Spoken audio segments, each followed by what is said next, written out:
Hello everyone. Today we're looking at this. Now I don't actually know the make of this particular transportable. Strangely, I have seen this or one that looks exactly like this with the handset exactly identical as a Bosch. I've seen one as an Alcatel. I've seen one as I think even a Sony, and I've seen the Transportable as a Sagem and a Nokia as well, but the handset was a little different. To show you what I mean, I dug out the Sagem. Now this is a Radiocom 2000 cell phone, a Transportable I should say, which operated on the French Radiocom 2000 system. Now ignore the fact that the handset says Sagem. In fact, I'll tell you what, let's start off with a handset actually, because you might notice actually that these are pretty much identical chassis or actual phones. If you take away the handsets of each one of these and you compare the two base units, you'll probably notice that they are very, very similar. In fact, I would say from the bottom they look pretty much identical. From this angle they look very, very similar. The heatsink here is a little rounded. This one is quite square. The connectors are the same. The label's obviously a little different. The hole for the battery is exactly the same. The button's the same.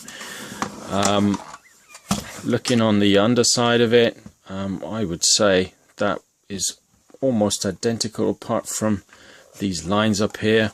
The back of it, which is where the receiver connects up to, that is very similar. Obviously the plastic is black on this and white on that, and from the top it's very similar indeed. Both have genuine leather handles, which is quite rare for a Transportable. So I actually think that there is a synergy between these two. I'm not too sure what it is, purely because all my other fellow collectors, or the elite collectors that I know that I'm in touch with almost daily, either have the Sagem or the Alcatel or the Panasonic or the Bosch. Nobody seems to have more than one of them. It's just really strange. I'm the only guy that's actually got this one, which obviously looks like a Bosch, and this one. Strangely, I do actually have the Nokia variant of this as well, which has got a Nokia written on there. That was for France Telecom as well, for the Radiocom 2000 system. I think I did a video about that last year. Check that out. I'll try and put a link below in the description. We're not looking at this though today. We are looking at this guy here. Now this came with a Panasonic battery, so it could very well be a Panasonic as well, but I don't know for certain. So right off the bat though, let's quickly look at the label. I don't know if this will zoom right in. It's got CCOM CP007. No affiliation to James Bond, I don't think. But that's the only label. That's the only label on it. It says manufactured in the United Kingdom. This is obviously for ETACS. I should have mentioned that at the start. The Sagem phone it was obviously for Radiocom 2000, which is the cellular system in France. So let's quickly power this off and back on, so you'll get to see it from scratch. Annoyingly, the contrast on here isn't brilliant.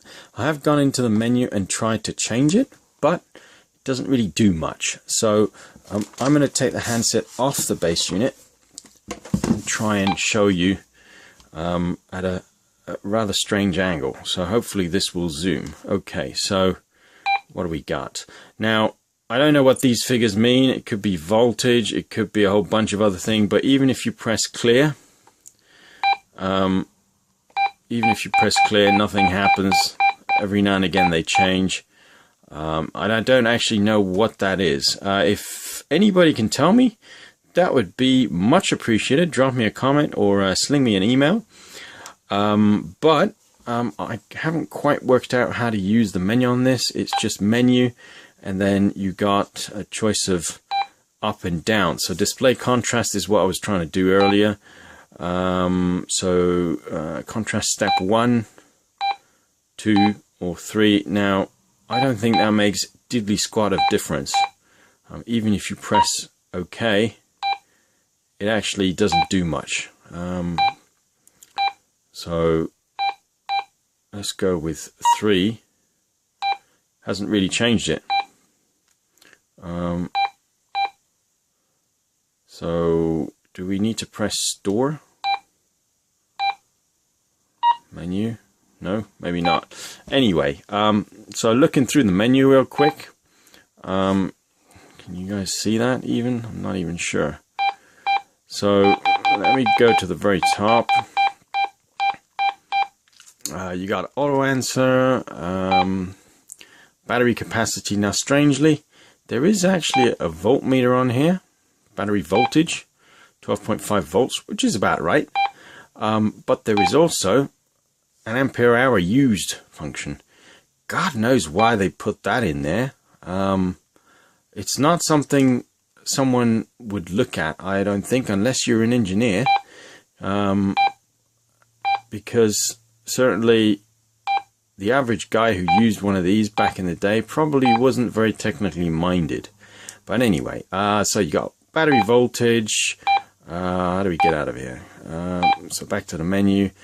External alarm, select power. That's usual for an ETACS model. It's just high or low. If we go in there, high power, low power, not really much to choose from, just one or two options really. Further down then, discontinue tran. I'm not too sure what that is. If you guys know, then drop me a comment. Clear scratch pad, keep beep setting, I should say. So presumably if we set that to off, it ain't doing it. So how do we do that then?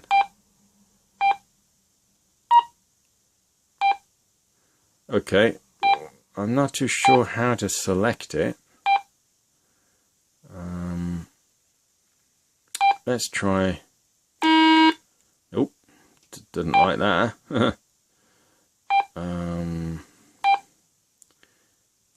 Store. Nope. Shift. Okay, well, that doesn't seem to work.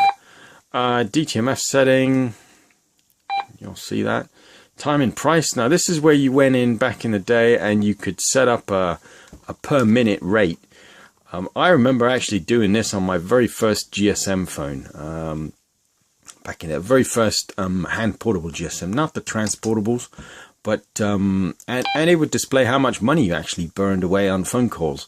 I'm not too sure how to program this up, but I guess you would have to program up the rate and it would tell you what the last call was. So 000 or total, which again is zeros. I don't know how to program that up, but there is obviously a way to do it. Automatic turn off speaks for itself. Ringing sound. Now this was an interesting one because you can obviously increase the ringer with that, but you got choice of 3. Now that sounds like a 1992 movie, doesn't it?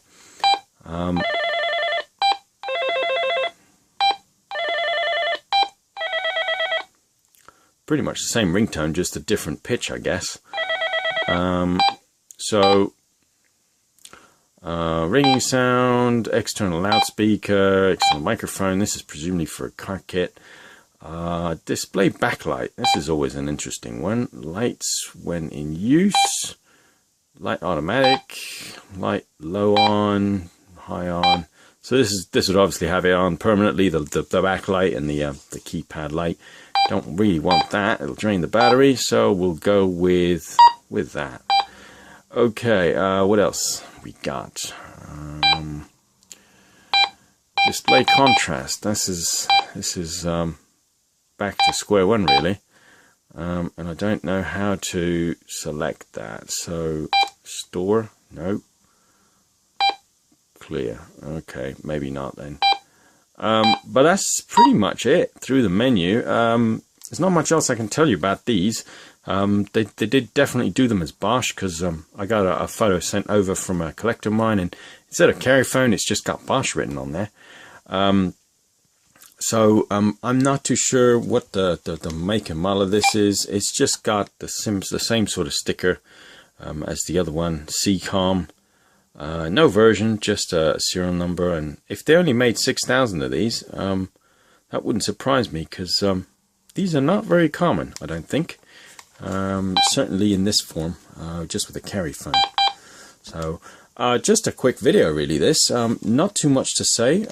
Speakers here, which is actually quite loud. This one's a bit filthy, I should have cleaned it, but hey ho.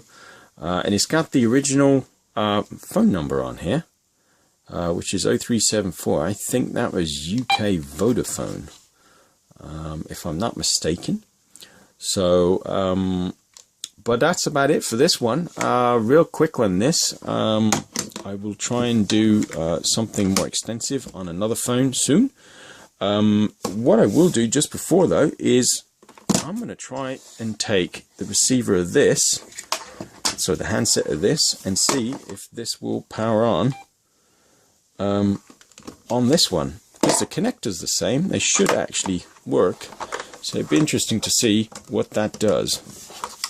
So now the power on button for one of these is here. So will it power on or not? I guess not. Maybe the wiring is different in the cable then after all. Although it's the same connector, so, but saying that, this one's got a pin missing. I don't know if y'all can see that. So I guess maybe the wiring is different for the France Telecom one. So that's the one with a pin missing. So maybe the French did it differently back in those days. I will make that assumption. But anyway, so that's it for this one. Like I said, feel free to check out some of the other videos I've posted, and give me a thumbs up if you like the phone or the video. And don't forget to like, share, and subscribe as always. If you got any questions, I will do my best to answer them. I'm not an expert, but I do have a large cell phone collection. So drop me a comment, and I will try and answer any questions y'all might have. Thanks for watching, and see you again soon.